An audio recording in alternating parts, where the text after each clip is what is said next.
There we go. And that should be working. You should have a message that says that we're now recording. So I'm on the home screen on Canvas. Remember that every week there's a discussion forum question as well as a quiz. Those will be, the discussion's already available to you, but we'll be focusing on it Thursday, as well as I'll go through the key pages for your quiz on Thursday. If you look at this module, I'm going to set it to student view here so that I can see what you see. There's a new assignment that's popped up. So we looked at voice surveys last week. If anybody needs a reminder on how to do that, I'll show you at the end of this call.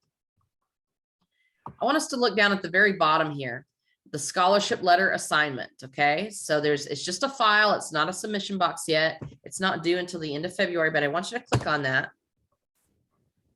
and access it. I'm going to exit this screen share and pull it directly from my desktop. That way I can zoom in a little closer on it. But you should have access to be able to download this or at least view it on Canvas yourself. Okay, so I'm going to stop this share, pull it straight from my desktop, and reshare again.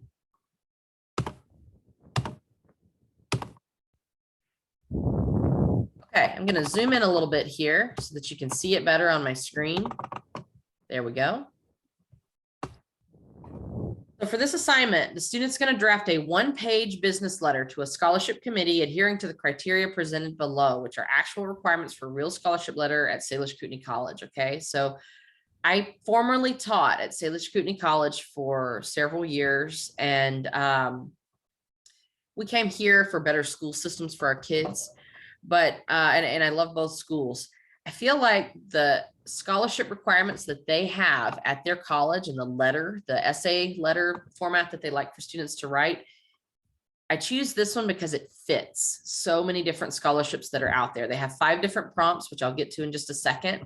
And these prompts, if you type out some nice answers to each one of these, you can almost always, in like 85 to 90% of cases, copy and paste some of those answers into some of the other scholarship essays that are out there. And it fits with very little changes needed from you. So that's why I use this version of it when I'm teaching. We're still going to look specifically at the CCS Foundation website in just a moment so that you can see the questions that they have. We'll write this assignment for class, and then afterwards you'll have a bonus option of actually tailoring it to fit the CCS Foundation, which is due by March 18th.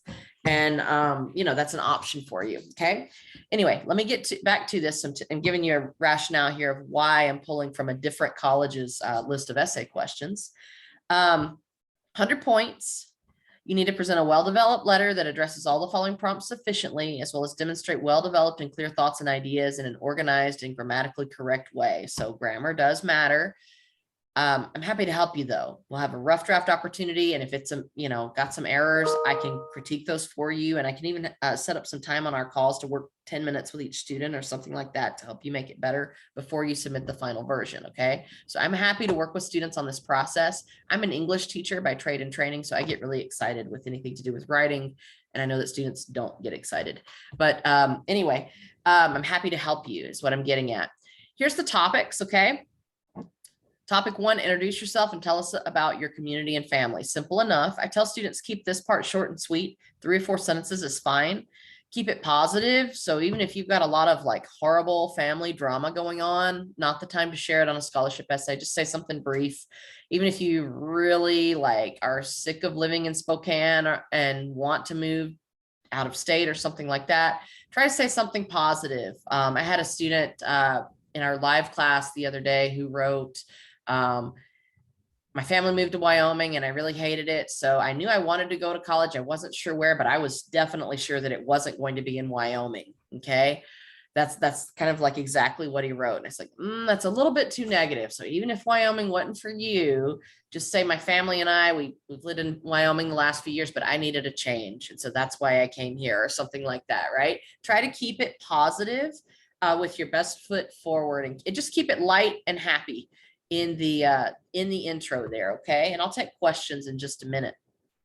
Unique circumstances. Describe any special circumstances and or obstacles that you've had to overcome to attend college. I tell students, think all the way back to like kindergarten or your earliest memories.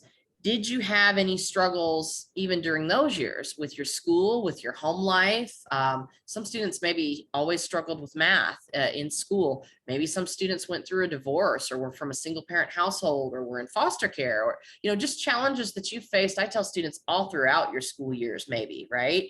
Doesn't have to be like right this minute, something that you're facing, but challenges that you faced throughout your school years. And if you don't feel like you can think of anything, you can share what were your weakest subjects maybe in school. Most students usually, though, if you think all the way back to your early memories of kindergarten onward, you can think of some personal life challenges, right? That may have impacted your success rate in school or your level of motivation, etc. You can also think about right now. So for example, if you're a parent and you're providing for someone else or for several other people, if you had to move to Spokane to come to school, if you're from a rural area, and you're paying extra rent or this or that, those are all circumstances. If you don't have a vehicle and you're, just managing public transportation, or challenges like that can count as well. And I'll work with students individually on this one. Once you kind of start doing your rough drafts, I'll know you guys a little bit better from some of the discussion boards that we share just in general. I'll be able to kind of guide you individually with that one. It's okay to be a little bit negative here, okay, but don't dwell on it too long. Talk about any of the circumstances. Don't go on for 3 pages. Just keep it to like a paragraph, 4 to 6 sentences, sum up really quickly any special circumstances or obstacles that you've had to overcome. I'll stop right there and just take any hands. Does this make sense? Questions about topics we're going to write about?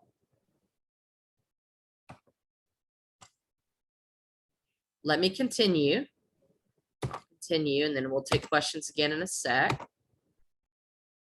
Academics now, and this is the meat of it. You can bet any scholarship out there. So remember, I pulled this from a different college because I like it so well, the way they've laid out their prompts, but you can bet any scholarship out there, they're going to want to know about academics as well as career plans. What are you doing here in college? And some of you don't know yet. You're still figuring that out, which is totally okay, right?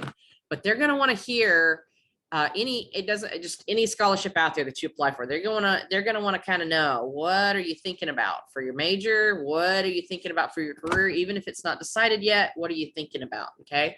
So these are probably the most important 2 sections that you'll write. Okay. And notice this is one question or one statement that you need to respond to. This is one statement you need to respond to. This has got 3 embedded into the same topic. So 1, 2, and 3. So write a little bit more about this one. Okay.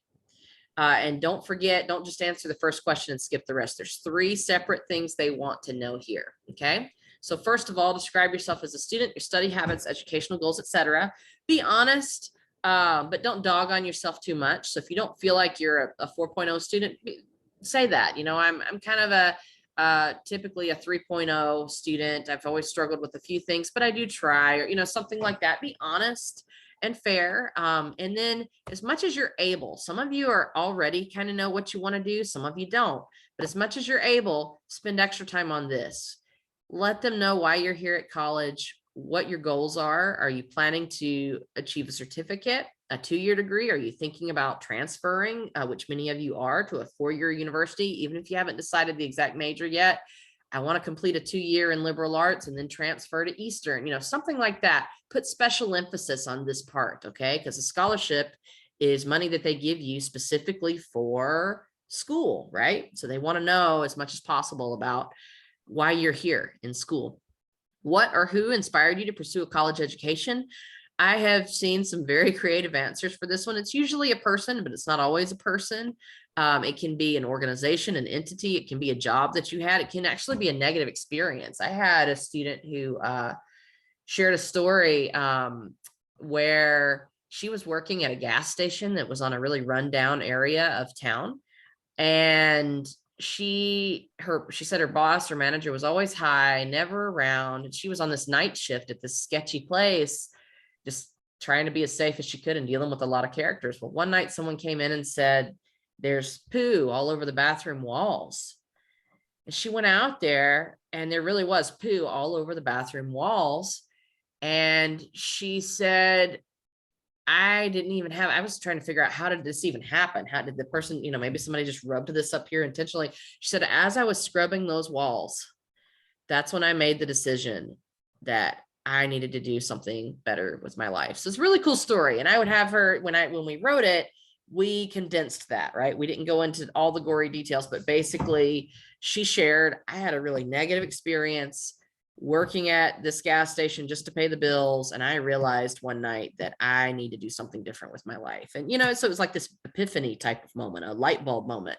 I've had students who shared a funny one. I had a student who shared, I was out riding around smoking with my buddy, and he finally said, dude, you're pretty smart. Maybe you should go to college. And I said, you know what? Yeah, that's a good idea. And that literally is how he decided to go to college. Again, we edited it and made it a little better for his essay that he wrote, but there's all kinds of different answers here. Okay. Lastly, tell us about any support systems that you will have while pursuing your degree. A support system can be a person, so family members, friends that you can count on if you find yourself in a bind or you need some help. Financial support, right? Do you have a job or an employer who's maybe willing to work with your hours and your schedule a little bit so that you can take classes? Things like that. How are you paying for things? Is there anybody helping you with resources? Those are examples of support systems, okay? Let me stop there again and take any questions. I do see something in the chat. Okay, yeah, I think we're good on the chat. Any questions? So yeah. So on these, sorry, I'm losing my words. On the essays, should we just be as vague as we possibly can while still being informative? Good question. Be specific. Be as specific as you can, and let me, the teacher, decide what we need to trim down and cut or what we need to reword. Okay. How about that? I think that sounds good. That's a good way. I want you to put it out there, okay? And I'll look at your story and decide, okay, let's trim this a little bit. Let's not say this quite like that. Let's change the wording here, etc. How about that? But what I'm getting at is I've had some students who've shared some pretty amazing stories. I had one student who actually scored. This student scored some money. He had been addicted to methamphetamine, got arrested in Idaho, and did 45 days. And during that 45 days, he said he didn't sleep at all. He was so scared of some of the people that were in there. It made him change his life. And he actually was a 4.0 student. He was really smart and did really well in school. So he had that's like some good grades to include with his essay that he wrote. So he actually did score some money. So I've seen such a variety. I've been teaching a little over 10 years in the stories or the inspirations, whether it's a person who inspired you that students have shared. I would say the sky is the limit on that. And then turn it in as a rough draft. Let me, as your teacher, decide if there is something that we need to trim down or maybe reword it a little bit more professionally or something like that. Okay. Great question though. Don't hold back. Be as specific as possible. Career plans. So again, these two are the most important out of the whole thing, because these two are the sections that you can bet you'll be able to copy and paste into a lot of different other scholarship applications out there. Notice, even though this one's short, there's still 3 specific prompts in here. 1, 2, and then 3. Okay, so don't forget the last couple. Okay, describe your ultimate career goal. Most students, so don't feel bad if this is you, 7 or 8 out of every 10 students do not know what their ultimate goal is. So don't feel bad about that part, but give them an idea. Okay, give them an idea of some things you've thought about. You can say, I don't know what my ultimate career goal is yet, but I do know I like working with my hands and I'm very mechanical. Something like that. And then tell them a follow-up sentence. I've thought about possibly a career in automotive or in diesel engines or in fluid power, or, you know what I'm saying? Like, give them 2 or 3 ideas that you've thought about, so that they can at least narrow it down somewhat. If you know that you're into computers, if you know that you're into artistic endeavors, if give them an idea at least. Next, what qualities do you have that will help you achieve that goal? So this is like the strengths question on a job interview. Tell us about your strengths. Don't hold back here. Try to say at least 4 or 5 nice things about yourself. Even if you don't have too much self-confidence, find 4 or 5 nice things to say about yourself that you feel like will help you in any career, maybe, right? It could be specific if you do know your exact goal. If you don't know your exact goal, just talk about some good qualities in general that you think would apply to a lot of different job professions. Lastly, what are your weaknesses and how will you overcome them? Don't dwell on this one too long. It needs to be answered. Don't leave it out. But 1 or 2 sentences here is enough. 1 or 2 weaknesses is enough. Don't name 20, just name 1 or 2 weaknesses. And then the emphasis part would be, how do you plan to overcome that? Okay. Don't just leave it with, well, I'm a horrible procrastinator, period. Add, well, I always struggled with procrastinating in high school, but I found that now that I'm motivated towards a goal, I'm setting better time management for myself and keeping to a plan, or, you know, something, some way to close out that idea on a positive note. Lastly, and this one can be fairly brief and to the point as well. Notice that there are 3 different prompts here. So describe your financial situation is the first one. In addition to scholarships, how do you plan to fund your education? That's the second one. And how will this scholarship help you achieve your goals? I would say these 2, academics and career, you can bet they're on any scholarship essay. This one is usually in there too, somewhere. Okay.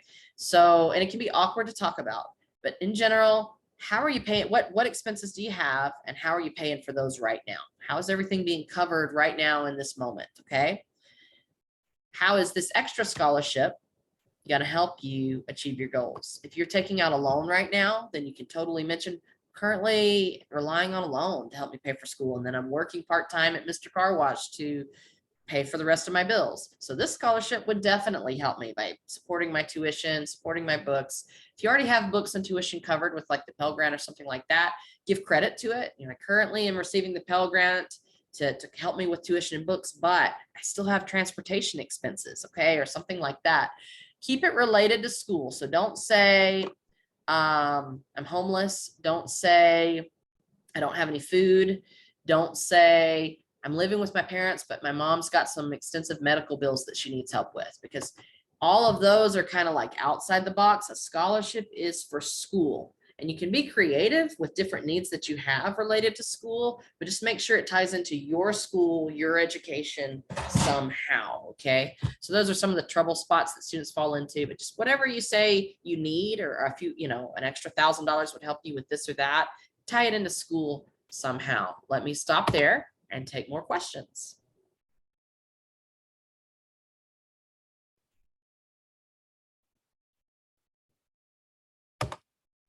So for the example where it's like hospital bills, Mhm. would that be, would it work if you tied it into the school afterwards? No. So hospital bills, what they need to, so think about it in this way.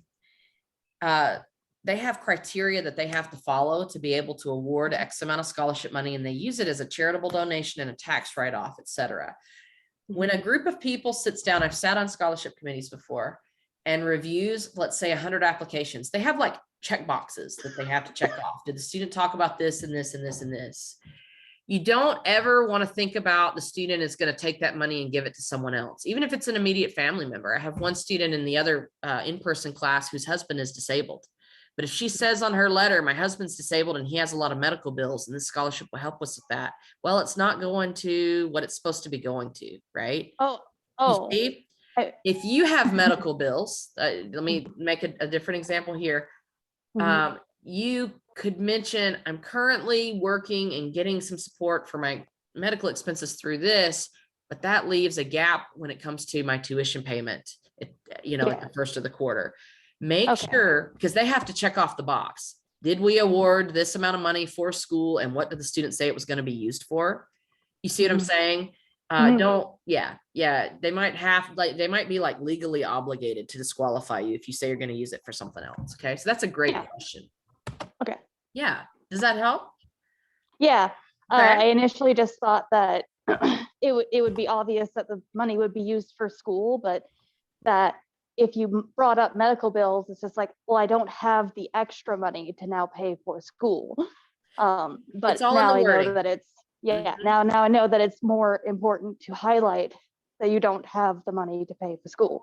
Yes, yeah.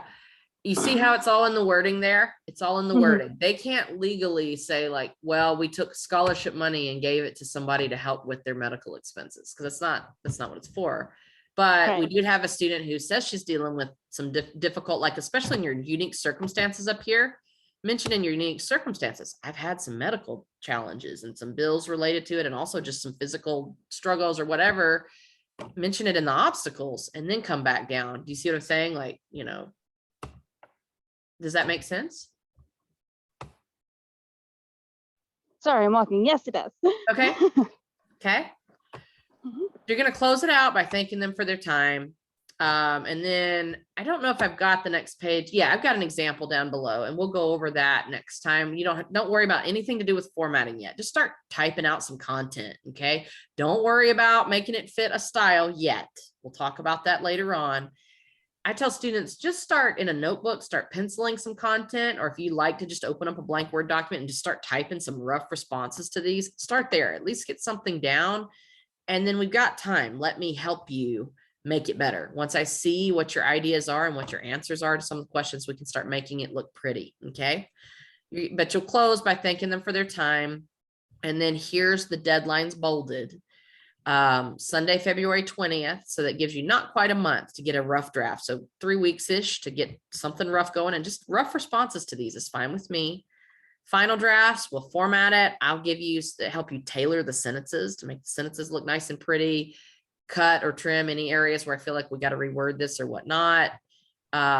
And then we'll actually use this week. So this is 1 week in between the rough and the final cut. That whole week, I'll probably break up the class into 2 sections and have 3 or 4 of you on one call and 3 or 4 of you on the next, where I can individually help each student, like verbally live on the call, touch up your work. Okay. And then we'll submit the final draft. Any questions about that? So nothing is due this week, but don't forget about it. It's there for you on Canvas. My advice is to start now. Okay. Start, pencil out 1 or 2 of the topics this week, 1 or 2 of the topics next week, start getting them typed. Even if they're not formatted too great, just get a good start. Okay. I have a question. Yes. So for the calls, how will we be notified which call we're on? So when we get to that point, I'll send out a weekly email. When we get to, so we'll have I'll need to see who submits first of all. So if you submit your rough draft by February 20th, I'll probably look at it Sunday night or Monday morning, and then send out an email saying, okay, this student, and this student, and everybody can join it at our 10:30 time, right? Everybody can join. And then I'll say, okay, here's what the reminder of what the assignments are for the week, but let me have you 3 stay on. And I might even separate it where I say like, okay, Dom, I want you to stay on from now until 10:45. And then Sarissa, I'm going to have you jump in at 10:45 to 11. You see what I'm saying? And like break it up where each student gets 10 or 15 minutes of my time and we can pull it up on the screen and one-on-one work through it that way. Also, if you are at campus, some students aren't at campus at all, but we could also schedule an in-person appointment if you feel like you do better that way. Some students are like truly living 2 or 3 hours away and tuning in, but I can do individual Zoom calls privately with you guys as well, or in person when it gets to that point.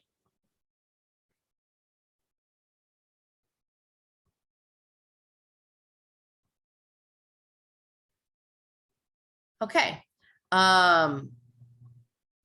Jordan, in response to your question, same thing I advised. Let's write about it. I would say all of you start writing. Write your answers, your natural answers. Just pour it all out there for the questions. Once I can see what you've written and talked about, I can then start making specific recommendations of like, let's change this to this or whatever. Okay, so write about it is my answer, Jordan and Sarissa.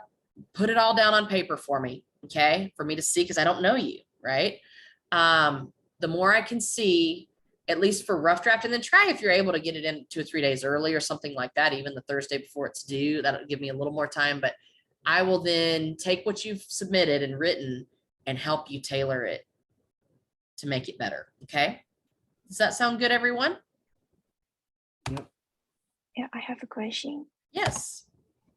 Also, the international student can do the scholar. I have heard international student cannot do the scholar for other people. I didn't quite understand your question. International student can also do dates. Ah, good question. So this is a sample take. Yes. This is from a different college. We're not really going to submit this to Salish Kootenai College. Salish Kootenai College is located in Montana.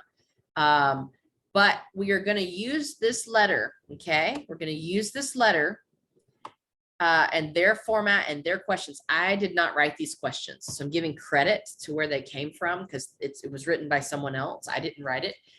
But these are good questions that you can use for almost any scholarship. Okay, so that's why I have students write it. You're going to turn it into my class. Okay, that's what's required. And then if you choose to turn it into a real scholarship, you can. If you choose not to, you don't have to, but you do have to turn it in for class. Lastly, there are some opportunities for international students. Yes, you can do that through the CCS Foundation. We may not have too much time to go through that today, but I am going to at least show it to you right now. So let me go back to, oh, I need to stop this screen share. There is an opportunity for international students through the CCS website, and we might have to push that back to next time, but that's okay. I'm going to go to ccsfoundation.org. And I'm going to reshare my screen. So ccsfoundation.org. I'll put that in the chat for all of you. It's in the chat. And oh no, there it is. Okay, I thought it was going to freeze up on me. So here it is. This is the CCS Foundation, and this is an organization that works collectively with all the community colleges of Spokane. So SCC, SFCC, as well as our rural sites, like we have a site in Newport, etc. They go out into the community and into the region and ask companies and employers, hey, will you donate and support a student? Or several students? Will you support, some of our needy students? And they go out and collect, basically. And then they have a portal here, apply for scholarships, where it's kind of like a one-stop shop. You can go in and then you submit their application here, but then they look at all the variety of scholarships that they have and then put you in for the ones you're eligible for. Last year, they awarded 241 students.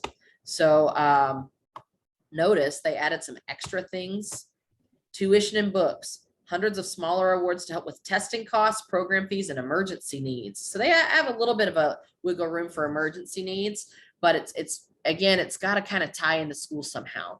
I tell students to look at this scholarship index first and just take a look at some of the variety of scholarships they offer. So just click on any of them and see. This is students with financial need who have demonstrated potential as a leader. This one is a memorial. They're doing it in honor of someone. They want to find students who are in their second year and who are struggling academically. So if your grades are not the best, but you're struggling academically and financially, maybe this one is for you. You see how there's kind of a variety of different things that they try to support students for. This one, they give preference if you're from Whitman County. So it's a variety of things, okay? You're not responsible for knowing what all of these are for. The foundation will do that for you. But I tell students as you start the writing process to click on 5 or 6 of these and just get an idea in your mind of, what maybe some of the donors are looking for. How to apply is right here. And they've opened it. It's open from January 18th. So last week until March 18th. So I've got my deadlines for class set a little bit early. That'll give you time that if you decide to actually submit it, you can, okay? And then once you're ready to apply, they've got a button you can press to start the application. Okay. You have to sign in with your school account. Okay, it's blocking me here, but it has an application where you fill in the blanks on a few things, and then it has essay prompts, and their essay prompts are real similar to what I've got you writing, and I'll show you their exact ones maybe next time on the call so that you kind of have an idea, big picture wise, of what to do. And there's also lots of other scholarships out there. But to answer your question a little more in depth, the CCS Foundation specifically will set aside a few scholarships for international students to try to help you guys out, just so that you know. Yes, thank you. Yeah, Okay. Any other questions?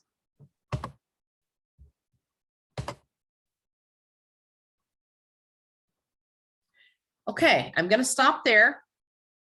Your charge for today is to go ahead and start penciling out. You don't have to turn anything in. So if you do it with handwriting a little bit better, that's fine with me. But start penciling out some of your thoughts on those topics for the scholarship letter. And we're going to be focusing on that specifically this week into next week. Okay. And then we'll come back on the next call next time I see you. Look at the book and the quiz questions, and I'll flag the key page numbers you need and talk about the discussion forum, as well as help anybody who needs to catch up on the voice. None of it's due yet. It's all due in February, but I'm giving us a head start. Looking ahead, here's the assignments we need to be working on and completing, okay? So for roll call, I've got Sarissa, Steve O, Robert, Jordan, Dominic, and Take. Have I missed anyone?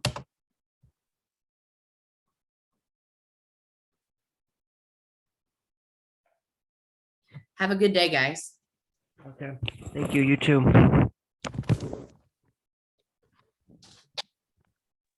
Thank you. You too. Yep, have a good day.